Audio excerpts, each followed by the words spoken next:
The Western Roman Empire began to disintegrate in the early 5th century.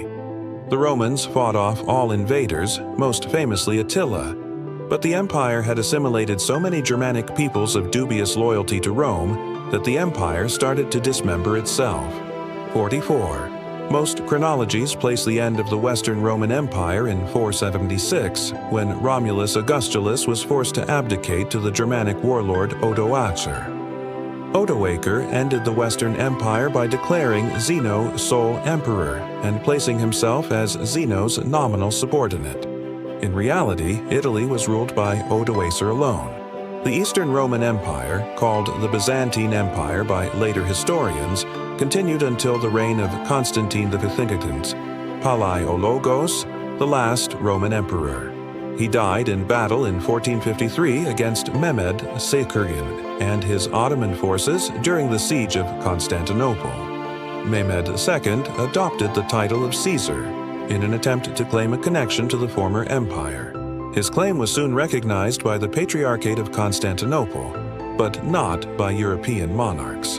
The Roman Empire was one of the largest in history, with contiguous territories throughout Europe, North Africa, and the Middle East. The Latin phrase imperium sine fine, empire without end, expressed the ideology that neither time nor space limited the empire. In Virgil's Aeneid, limitless empire is said to be granted to the Romans by Jupiter. This claim of universal dominion was renewed when the empire came under Christian rule in the 4th century. In addition to annexing large regions, the Romans directly altered their geography, for example, cutting down entire forests. Roman expansion was mostly accomplished under the Republic, though parts of northern Europe were conquered in the 1st century, when Roman control in Europe, Africa, and Asia was strengthened. When Augustus died, the account of his achievements, Res Gestae, prominently featured the geographical cataloging of the empire. Geography alongside meticulous written records were central concerns of Roman imperial administration. The empire reached its largest expanse under Trajan, R. 98-117. As the historian Christopher Kelly described it, then the empire stretched from Hadrian's Wall in drizzle-soaked northern England to the sun-baked banks of the Euphrates in Syria, from the great Rhine-Danube river system, which snaked across the fertile flatlands of Europe from the Low Countries to the Black Sea, to the rich plains of the North African coast and the luxuriant gash of the Nile Valley in Egypt. The empire completely circled the Mediterranean, referred to by its conquerors as Mare Nostrum, our sea. Trajan's successor Hadrian adopted a policy of maintaining rather than expanding the empire. Borders, fines, were marked, and the frontiers, limites, patrolled. The most heavily fortified borders were the most unstable.